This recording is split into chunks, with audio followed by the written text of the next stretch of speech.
add evaluation and metrics into an after-school basketball program and make it work, but then what's too far on that? So I think that it's really interesting. It's a fine line for people writing grants to not cave too much, to just chase dollars.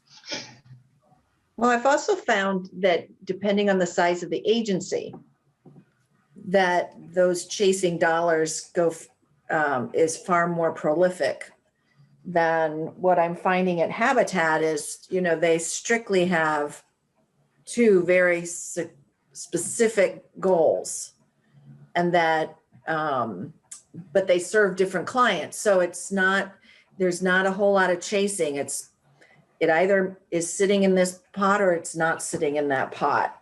And we're not going to divert from that. The other thing is, of course, is if they have a revenue stream, which supports not having to chase the dollars, so that if the grants are all that it opening up the doors in the morning, then there's more of a push, right? Yeah. But if you've got a revenue stream that is supporting opening up the doors, then you can spend more time being aligned with your mission and vision and values. Excellent. Yeah. Well, and for you, actually, I kind of have a question for Sarah. So this book is really based on, developing a program for a grant and applying for that. For you being at Habitat, how does that look for you? Your program is very ongoing. It's very consistent. And what does that look like for approaching a grant maker? It's not necessarily a program. You're trying to fund your organization. Yeah. So the organization, so the two, I was speaking about two kind of funnels. One is the home ownership, which is, fairly significant, but larger dollars. And those are specifically underwritten by corporations or through the operating dollars. The other is the home repair business, the home repair ministry, which, a home repair could be anywhere from $3,600 up to $12,000, depending on if it's a roof. So it is, what I'm writing for is specific to keeping people in their homes and is specific to keeping them health and safety. So I don't know if I'm answering that, but it's been very clear to me and told to me by Aaron, we need to seek out the home repair ministry dollars. The others seem to take care of themselves in a different way, in a different funding pool. I don't write for home ownership, but the biggest need, and because we're the only ones addressing it in Lucas County, it seems to be a poignant piece of information for most grant funders that, that we are really tackling this head on in collaboration with other entities with data, but in terms of really getting out there and impacting. So you're really trying to find those grant makers then that understand what you're doing and that they're going to fund that kind of work. Right. Gotcha. Right. Yep. Okay, so we did the last one there. So a big topic in this, and I think it's really important to discuss with grant writing, is evaluation. And a lot of people are apprehensive about evaluation. And so I kind of want to know if you're with an organization or just some past experience that you've had in grant writing, how do you engage in program evaluation? More so, I guess, since this section is about grant writing, how do you bake that into the proposal? And what challenges have you experienced in program evaluation? I mean, there's been a trend, that the funders really care about outcomes more so than maybe they did 20, 25 years ago. And so evaluation has become more and more important.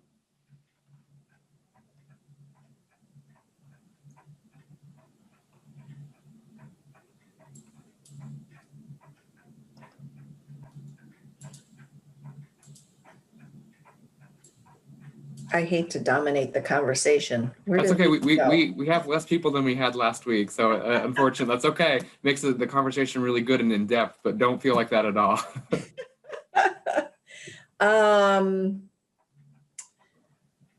So Yeah, I think the evaluation has certainly changed over the last 15 to 20 years, what grant funders are looking for. I've been blessed to be involved in the logic model work, so that has been a really good tool to align grants and evaluations around. So I would suggest that if you haven't been, as an agency, or involved in creating or doing the logic model piece, I'm too new at this to know what these grants are going to request, except from Erin's perspective. Erin has written these for the last 3 years. She knows what these renewal grants look like. So I don't really have a perspective on that evaluation, except that everything we do aligns with the logic model, with the outcomes and impact lined up there. Yeah, the authors really talk about, and they mention evaluation and outcomes so many different times that they make it really clear that when you're developing a grant program, you really need to have those outcomes and ways to evaluate those in mind from the get-go. Mm-hmm. They actually have a really nice outline of different ways to measure some things, whether it's qualitative or quantitative. Of course, quantitative is never really as impactful as qualitative data, but we don't all have independent evaluators on staff, so or ever have the capacity to do so. So they talk about when you go after federal grants, how you might need to have a full-time evaluator, and the evaluator can help you come up with those metrics for your proposal, but I have not had the opportunity to work with a lot of organizations who have that capacity. Mm-hmm. So it's really about, I think, having the foresight, because you don't want to find yourself in a situation where you have no way of measuring. Although I can't imagine a funder would just give you money. If so, you're very lucky. But being in a situation where you can't prove what you've been working on, and maybe they would ask for the money back in that case. Just a couple of things to jump in, Zach. So we have 2 workshops coming up with an evaluation expert. I posted both of the links in the chat box. As a reminder, we're fortunate the Greater Toledo Community Foundation has underwritten registration fees through the rest of the year for these virtual events. It's Jamie is coming out of the Dorothy A. Johnson Center for Philanthropy. They're associated with Grand Valley University. And if you are, well, you can check out the description, but if you're really new to evaluation, I think that that's a really great place to start. And unless you are applying for a grant, and you can tell me if you disagree with this, Zach, but unless you're applying for a grant that specifically is designed to help stand up a new nonprofit, it is an expectation that you are providing evaluation data, demonstrating the efficacy of your efforts. They really want to understand their return on investment. Do you think that that's a true statement, Zach? Yes, I agree completely. So whether you're in program or not, I think it's critically important. This is why we have this in the series, is if you are in fundraising, if you are in leadership, like EDs obviously aren't actually in the weeds doing the evaluation, but they surely have to understand the concepts and understand whether or not what you're doing is going to satisfy the grant request, and from other key stakeholders who want to understand how effective, what's the impact that you're having in the world. Mm-hmm. And another thing that you brought up is how important it is to work with program staff and others that really know what is an achievable way to evaluate the work in a grant proposal. It's another thing that the authors touch on throughout the book is finding the right people within your organization or the organization you're working for, if you're just an independent grant writer, to really help you develop what that should look like in your proposal.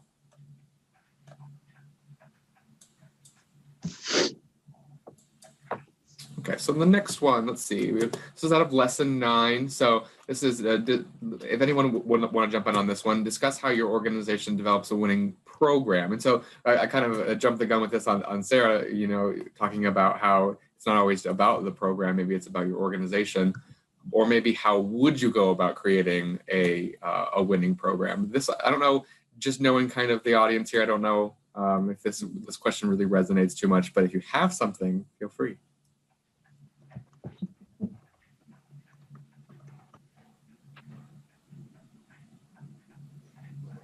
Oh, Lisa, you're muted if you're speaking.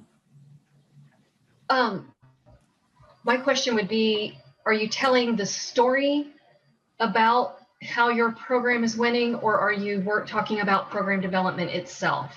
This would be about program development. There's one whole lesson 9 in this book that's just about program development, and I think that's lost sometimes when it comes to with new grant writers or excuse me, or grant writers who are being pressured on from an executive director to seek a grant, is that you really have to build the program first before you seek a grant, unless of course you're trying to find your just general operating support. But the people that I've helped work and they've come in for help, they often just really want that grant rather than having built a program around it. So is this the cart before the horse kind of? Yeah, it absolutely is. It's the people who said, I just built a 501c3, how do I get a grant? And then the response is, well, what do you do? What do you need funding for? There's one going, no. They haven't flushed it out. It's very common for this community, and that's kind of why I really wanted to do this book discussion, is to get the people in the seats to hear that you need to have a program, not just an organization. I can't tell you how many times we get contacted by a group. I want to form a 501c3. Okay, well, why do you want to do that? What do you want to achieve? Well, I want to get grants. I mean, they're totally disconnected in the concept of what we're talking about in this book. Yeah, well, and it's another slide on here. Is it the next one? I'm just going to jump around since we're talking about it. It's about how do you identify the need for the community you're serving rather than the need for your organization to have money. Right. I think that's a major piece that is over some people's heads sometimes. Is you're not asking for money, you're asking for funding for an issue. It's in your community. Yeah. So are you saying, Zach, like I'm at a school, so we want to do some after school programming. One of the big things is social emotional learning. It's new to our building this year, but I think we have all the important people and components in place, but funding, of course, is now the issue now that we are dealing with everything that's going on. Sure. Do we have to have a track record for this before you can actually ask for grant dollars for it? Not necessarily. It's not always about proving that you've done the work already. Sometimes you'll find that's the case, that you may have already piloted a program and you have some data to share. But I often like to kind of equate it to a resume for a job. I mean, you are saying that here's the need. There's this gap that we can fill, or we believe this program will create a solution. And then on the flip side, describe why you're the best person or organization for the job. So it's the credentials of the school to say, we have the staff in place. Here's the resume. They have the ability to do and solve the problem that we've framed. Okay, then where would because I know when I was, I've read a little bit of the book, and I know that evaluation is extremely important. So there's nothing to evaluate other than what we have on paper? Yeah. Okay. I understand your question on this one. What the author said in this particular book is that you can't always bake evaluation into the proposal ahead of time. A lot of times you'll see the need for that in a government grant.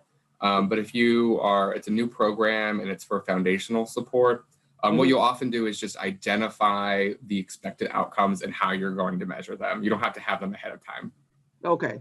All right. I just want to make sure I can still do that.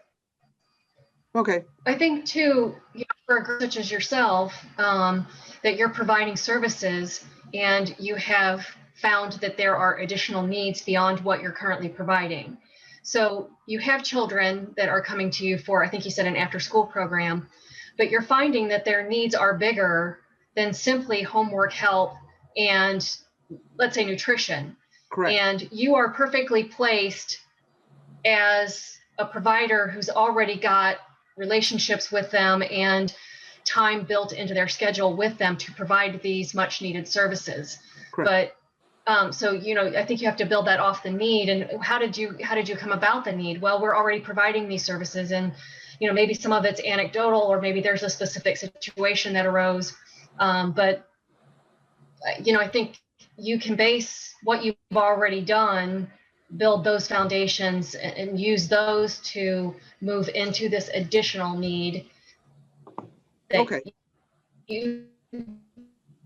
Okay, because I think I see what you're saying, because we're doing it, which has led us to realize we've got to do more, but more, of course, becomes more time consuming, more costly, more blah, blah, blah.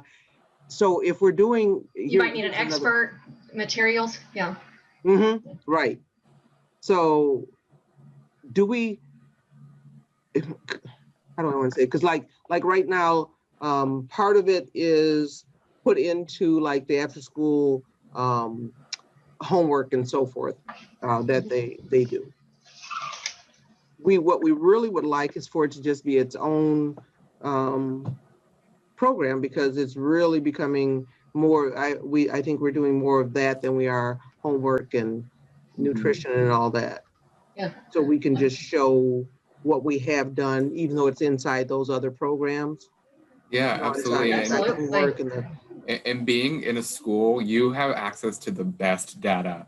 A lot of times people need to partner with the school to get that data. So you can come up with so many different outcomes, and then you have access to their school records already. You can say, our students performed so much better in these areas based off of our after school programs. And you can tell a grant writer that you expect to have those outcomes, and then in the end report back to them on how that went. Oh, okay. So that's kind of that was an area that when I was reading this, I kind of wasn't sure what the authors were going for and saying, how do you put the evaluation in a proposal? Well, it's not always, you're not putting already known facts. I mean, you should probably, have access to some research to prove that you have a need. But sometimes it's just talking about how you will evaluate and what expected outcomes there'll be. Okay. Zach, perhaps you can talk a little bit about the resources you have at the library for some of these more community-based statistics, or making the case for need. Can you speak to that? Yeah, so we have a number of databases, and I can actually just change where I'm sharing my screen to go to our website real quick.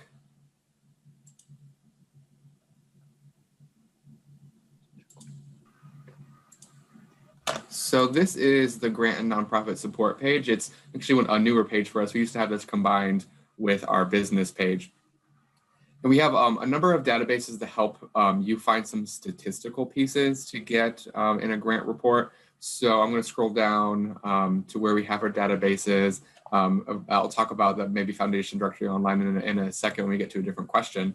But we have some things such as Emergent Intellect and Reference USA that you can use to identify, statistical populations, especially Emergent Intellect. And the reason I like to highlight that is because the new census page is kind of confusing to use sometimes. And actually, it's always been kind of confusing to use, but I don't like the new one. So on this Emergent Intellect database, we have something here called demographics.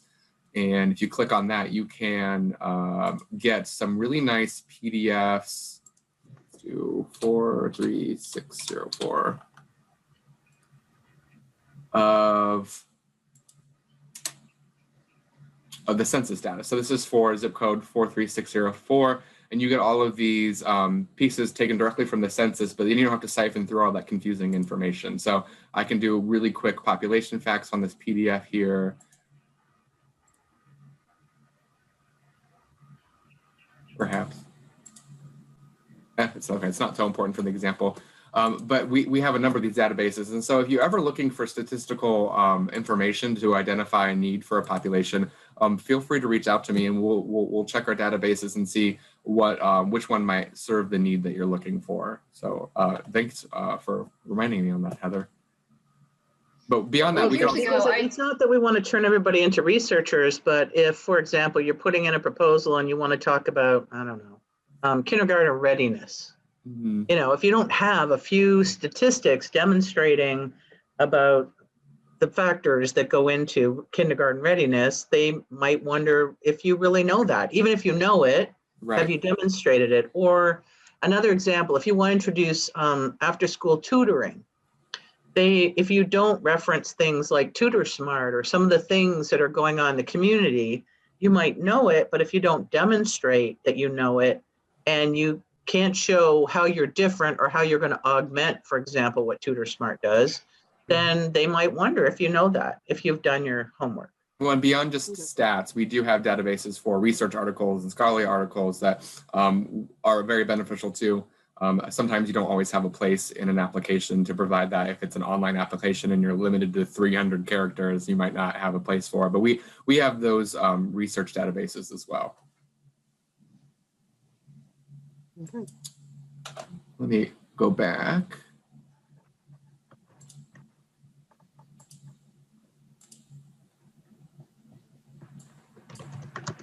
Okay. And so the next question or topic or prompt here is about sustainability, because I know a lot of organizations maybe struggle with this. The authors mentioned sustainability and how many funders ask for an organization to demonstrate how the organization will sustain the program once grant funding has expired. So how do you or how would you address this in a grant application? I mean, you can't just go back and say, well, the program's going to be over when the funding dries up. We don't have enough to sustain that.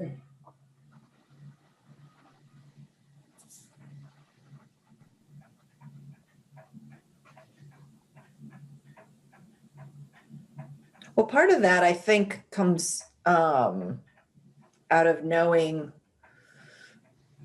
well, historical. I think that says a lot about an organization, but also your funding streams and what will support, we expect that 10% of the Restore proceeds will support this new initiative in the next 5 years. Or also, I've gone to listing the grants that I've applied for that would be then applied towards this project. In terms of that, sustainability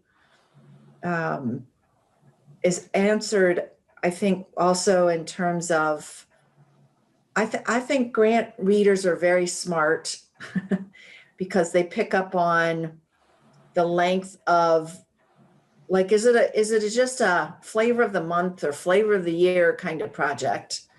Or is it something that is, again, going to have long-lasting impact? And do you have a plan aligned for that long-lasting impact? Are you spraying and praying, or are you really thinking about how the end result is? But I think they want to know if they're just, throwing their dollars into the fireplace. Mm-hmm. Absolutely. I think that there are definitely grant applications out there that are one and done, and they're very obvious. Like, we need a new refrigerated truck for our food bank or something like that. Obviously, Sure. You don't need to continue to purchase food trucks once you have a food truck. But you're absolutely right. I mean, it's about showing longevity. You always have to share your operating budget in these proposals, so they can really see, do you have other sources of revenue? I'm really glad that you mentioned sharing other funders that may or may not fund this, but are being solicited to fund this, or maybe just showing that you have other grant funders overall that you're an organization worth investing in. Yeah, I think the COVID is a perfect example of grant funders, or even like the Toledo Community Foundation, that have stepped up for one and dones, or for 6 months and done, we hope, right? Right. Not forever. Not forever. But and then the reporting back on that, because I think that's important to donors to know too, that we need your short-term investment as well as your long-term investment in the community. And it also depends on what you're asking for. I have another question about asking for, but if you're asking for a 3-year grant, I mean, that gives you a lot of leeway to really develop that sustainability. Right. Right. And I think that's a larger trend now with funders is multi-year funding to make a larger impact rather than here's a small grant to do a project once. Yeah. So let's see the next one. This one we kind of already talked about, so I'm going to go on the next one.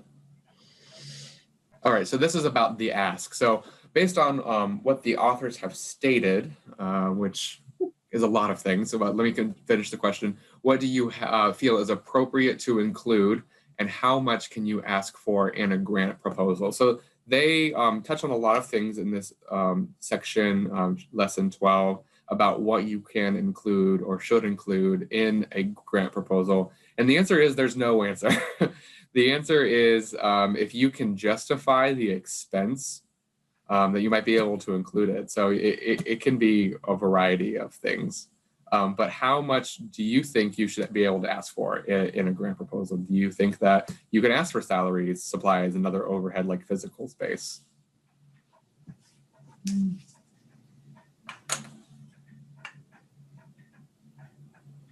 I think the answer is maybe. Some funders will explicitly say we are not paying for salaries. So in that case, if you ask for it, you're probably out of contention for the grant right off the bat, because they're not even going to probably read it if they look at your budget and see that in there. But if they allow that, or they have an indirect cost rate standard, then probably. And I know a lot of grants are going more to that sort of indirect cost rate, particularly the feds. So then yes, the answer again is maybe, depending on do they relate directly to the program is would be another question. Yeah, the authors really talked about justifying and that creativity. For what their example was about a janitor service, and that might not be really part of the grant, but maybe you can really explain that a janitor who works for $15 an hour is a better use of funds to clean up after a program rather than the program staff who are making maybe $40 an hour. So, and you're not going to be able to ask for an entire janitor's salary. You're going to have to say, I expect them as part of this program to have to work for an hour at this rate, and maybe you can bake that in. Yeah. So Zach, maybe you can speak to the trending here and what you're seeing, because I know that, let's just say in the last 20 years, there really has been a push from funders to say, we don't really want to cover overhead. We want to see and invest in program impact. And I think I'm seeing a little softening on that, but I'm not sure. You see a lot more broader perspective. Are you seeing some shifting in the funder philosophies to perhaps entertain some operating underwriting? Yeah, and there's one of the funder roundtables that's in the book also kind of touches on this. I would say that the trend is a softening on it, but it has to be very specifically related to a program that you're developing. I think there might be a grant maker out there who will just fund you operationally, and those are fewer and far between. But there's a lot of realistic funders out there who know that to run a program, you might need to pay for space. You might not have the staff already, and will have to hire the staff. You might need those supplies that you're not going to have on hand already. So I think that if you can itemize and prorate, that you have a much better chance of getting those things funded from a particular grant maker. Well, building on a comment that Sarah had made, I mean, if we're not diversified in our income streams, and you only go after grants that are investing in specific programs, you're probably not going to be around very long, because where is the income that's going to cover the overhead that allows all the programs to exist? Mm-hmm. Well, and that kind of reminds me, the first part of this question too is how much can you ask for? Or I guess that's the second part of this question. And I thought it was in this book, but I haven't seen it since I reread it. But I've seen time and time again that you should never ask for a grant that is more or the entire part of your operating budget. It's all about that sustainability. And that's another thing that comes to my door a lot is I'm a new organization and I'm just going to get a grant to cover everything. And no, you need to show that you have money elsewhere, because they don't want to pay for all of your staff. They don't want to pay for your bookkeeper. They don't want to pay for maybe even your executive director salary. So I think I remember seeing it expressed as you should never ask in a grant for more than half of your operating budget. I think I've been trying to locate that rule of thumb. I really thought it was in this book, but I must have seen it somewhere else. I haven't heard it defined explicitly as half, but definitely if your general operating budget is $20,000 and you want 100, no funder is going to give you 100. I don't think no funder is going to give you $100,000. Yeah, or if you have no operating budget because you're brand new. Right. Yeah, unless you can prove you're really scaling up. I mean, if you've got something that is on fire and lots of other investors or people behind you, yeah, you're not going to, I don't think, get that 100,000. Yeah, unless you're Bill Gates, unless you're talking to Bill Gates. Right. And scaling up, that's an absolute important thing. I mean, I read another book recently about scaling up, and there are certain ways to go about doing that, but it's not just going to be your casual grant request. Right. Yeah. Yeah. But don't we all wish we knew Bill Gates? Okay, so this one is about, I actually took this from last week because we didn't get through all the questions. And so this is about how you are currently searching for grants. Hopefully the answer is the library, if not your only way. Hopefully you have some other ways of searching for grants. But I would actually like to hear from, where are your sources from, if beyond the library? Where are you locating these grants? Well, Heather Bradley has this awesome website that puts out, local. We have a subscription at Habitat to the Grant Station software platform. I mean, you have to spend a lot of time down into it. And I have started to adopt the one that you house, Zach. So that's been the couple of resources that I've used in my short life here. I like GrantStation a lot. It's very different than what the library has, which I'm going to do just a quick look into it to talk about a couple of the things that we talked about earlier. But it's that idea of a request for proposal, an RFP. GrantStation, lives for those. They have RFPs for everything that you see. It's here's what we want to fund. Whereas Foundation Directory Online is more about aligning yourself with the funder. You get a broader stroke. You get to see more funders, but it takes a little bit more creativity to find who you want to apply to. Right. And there are a couple other websites out there that are like GrantStation. Zach? Yeah. What is GrantStation again? So GrantStation, it's a website that they host certain RFPs, requests for proposals, that you can view. I believe you have to pay for a subscription to use it. Same with, there's Grant Select, it's very similar to that. A lot of those websites you have to have a subscription to use, but it's a website you can use to look for a grant so that you can apply to. Oh. And TechSoup often has a couple of times a year a subscription to that for about $99, which is worth every penny. Right. TechSoup? Yeah, TechSoup, they're out of San Francisco. They're a group that helps nonprofits with capacity building, both in terms of technology resources, hardware and software, and also some other things, like they partner with GrantStation to offer that. They have a lot of other things too. Yeah, like QuickBooks. We use the Adobe software through there once when I worked with a nonprofit. Mm-hmm. I have a friend that works for them out in San Francisco, and oh wow, tried to hey, what can you get us? He was like, don't we do enough? Clearly no. Clearly not. Clearly.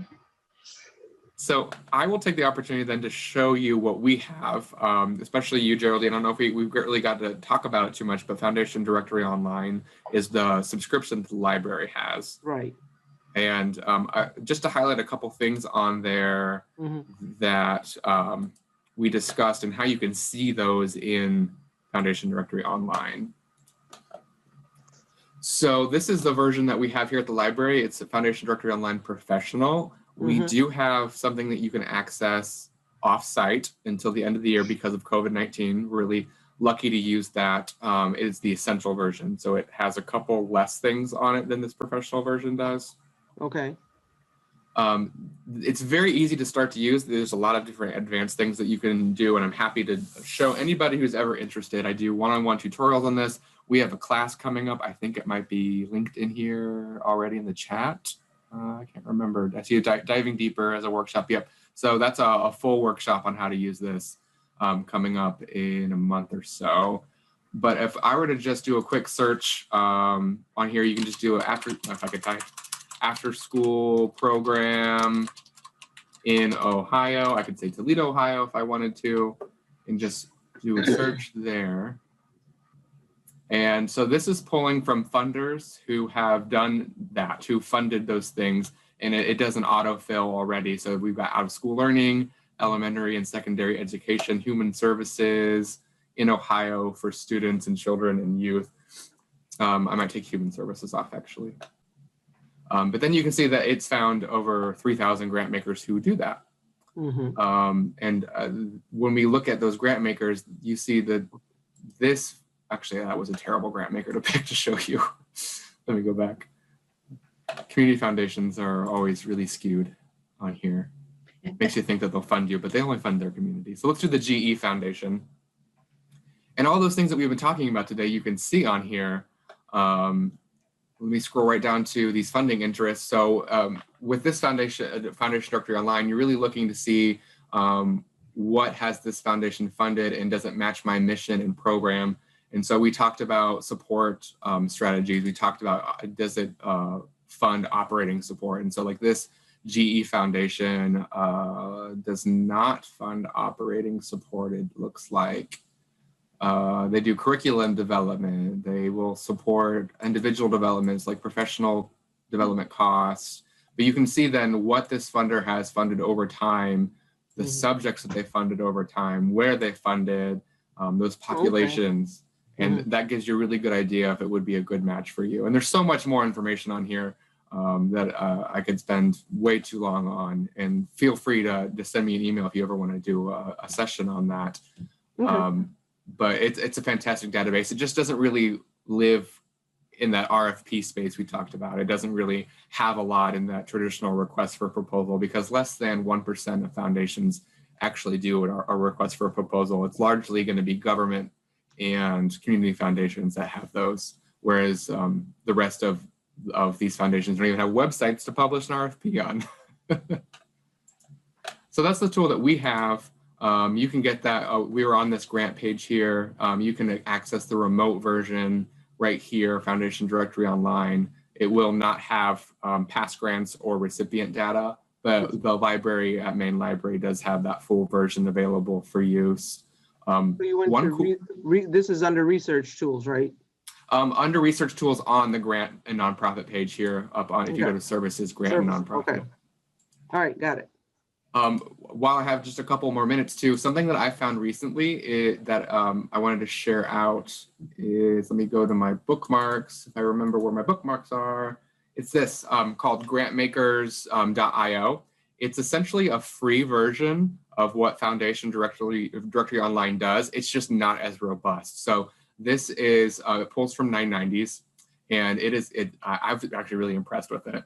It does everything that Foundation Directory Online does. So when we no longer have the free subscription to offer remotely, this is a good supplemental database. So if I just do a real quick search here, not grants, I want to do profiles. And let's just do the same, let's do like the Stranahan Foundation. click on that. So that's a local foundation. It has all of that past grant data on here, someone who's affiliated with it. So, but this is all pulled directly from 990s, and here are all of the past grants that they've made. So very similar data to Foundation Directory Online, just not nearly as robust. What is this? Yeah, what is that? Called Grantmakers.io, and that's all you need to type in to the website. And there's no .com or anything, just Grantmakers.io. Huh. I did not know this existed more than a few months ago. I just happened to stumble across it, and I was really impressed with it. Okay. But then I think we're pretty close on time. We've got 7 minutes left. I think I may have had one more slide. Let's see. So this is just, again, one more question I pulled from the last one we didn't get to. It's just, if you've done grant writing, do you have any examples to share of ways that you've built relationships with potential funders? I think there's a lot of apprehension out there with especially new organizations that, the funder, they live over there on that hill and that pile of money, and I can't approach them. And grant writing is all about relationship building. For the most part, feel comfortable to call if you have questions. And I just want to hear if anyone has any examples.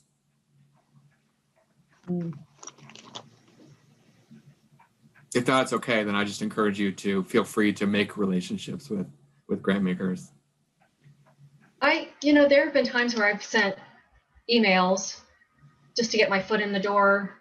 And one when I was at the dental center, we had applied to the Anthem Foundation for some funds for maternal fetal health. Because women with gum disease and dental disease have 7 times greater chance of giving birth to a low weight preterm baby than women without that. And so I sent an email, and it's really interesting that I got this sort of very lukewarm, even cold response from someone. And I thought, well, this maybe isn't the right time for this. But then 10 days before the grant was due, I got another email from someone else saying, I think this is a fabulous idea. We would love to hear this proposal. Never mind that it was just mere hours, it felt like, away from the deadline.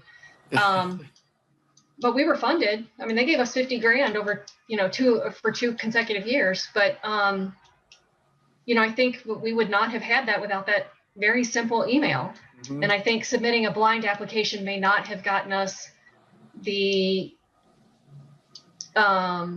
attention from someone who was interested in it than, that if we had just submitted it blind. I encourage, there's an option on Foundation Directory Online to filter out anyone who's not accepting an application. And that's always kind of a soft rule, I feel like. Definitely respect what the funder is saying. If they're not accepting applications, don't send them an application, but maybe start building a relationship with them until they ask for that application. Maybe give them a call, say, can I meet with you to discuss how to become a part of that, or start sending them some of your collateral and information. It's definitely not usually a hard no. It's just respect the rules, but find a way to get to know them.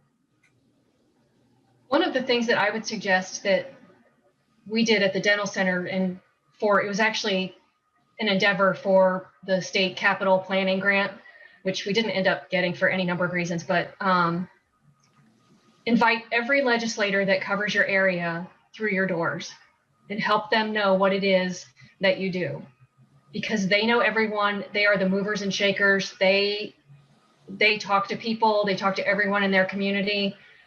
And if people aren't familiar with what you're doing, even if you've been around for a long time, they're the people to start with, and they want to do that. They want to be in the community. They want to know what's happening. That's excellent. And the organization that I worked for, we included all of our local lawmakers. I think we stopped at like the state level. We made them ex officio board members. So they didn't vote on anything, but they received all of our information and knew about all of our board meetings and all of that. And all of those folks, city council, state legislators, federal, anybody that's, within your area should be on your mailing list, and that should be updated. So if you're sending something to, I'm going to say Bob Latta or Rob Portman, but they get voted out of office, you don't want to continue sending it to, right, Rob Portman or Bob Latta or whatever. So, I think keeping those folks informed, and honestly, I was shocked at how easy that was when I was at the dental center because they want to come. They want to know. They're sure I'll come. How about Friday at 10? I mean, oftentimes you're dealing with their assistants or, their legislative aides or whatever, but there were only 2 people that I could not get through the dental center. Oh, wow. That's great. It was easy peasy and it was worth every bit of effort that we put into it. Yeah, I mean, if you think about it, you're funded by public money. I mean, they're choosing to fund you, but it's public money. Yeah, right. Oh. But they want to know what's going on in their communities. So you're doing them a favor as much as they're doing you a favor. Very true. Interesting. Something to start doing. Yeah, and give them a little freebie. I mean, we sent people home with, like the toothbrush and one of the little trial size things of toothpaste. They went over the moon over that, because they're always on the run. So they need those little, trial size or travel size toothpaste. Oh my gosh, I'm always going through these, because they don't want to meet constituents with bad breath or whatever. So send them home with a hammer, send them home with a book, whatever. Yeah. Right. I think that works really well when there are no budget issues or when they're not in the election process. I don't know, maybe it's Absolutely. the opposite, but you're right. When they're on break, they're looking for rubbing elbows with others. I have found, this was during job search, but just asking people or talking to them about their job. So if there's somebody in the foundation whose job is to, really put the packets together, you could ask, can I just come talk to you about your job? But that's still building the relationship. I found that very, very helpful. Everybody loves to talk about the job they do, especially if they like it. Yeah, it's just those simple touches. I think they make a difference. Yeah. Well, I can, 2 things I just wanted to highlight. One, at least in the Greater Toledo Community Foundation, the program team is very accessible. In fact, when you find a grant that you're interested in and you go to the grant guidelines, you will always find the program officer who is responsible for that grant. So you know exactly who to call and exactly who to get in front of. So that's one thing. And maybe not every foundation is like that, but the Greater Toledo Community Foundation is. The second thing is I posted in the chat a link to, we did these year in reviews. We had our speakers give us pieces, and I'm pointing you directly to one piece out of the 2017 publication. It's on pages 6 and 7. It was Kurt Klotz, and he was all about graphically re-envisioning your overhead expenses. And it's exactly pointing to the earlier part of the conversation, which is how do you get a strategy to start weaving some of those overhead expenses into the cost, because the true cost of your program does have a little bit of this and a little bit of that. So it's an easy read if you want to check that out. Now, I embarrassingly have just discovered the link is broken, so I will fix that as soon as we get off the phone here, but it's a great piece on this topic. Zach, anything else to wrap up? No, I think that was great. I really appreciate everyone's participation. I think we had some really good discussions, and I look forward to the next one, which is after the grant. We'll talk about some of those things to do as follow up, and then go over maybe some of the tools that they have in the appendices of this book.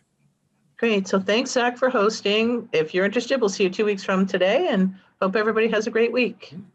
Thank Thank you. you. Bye, thanks.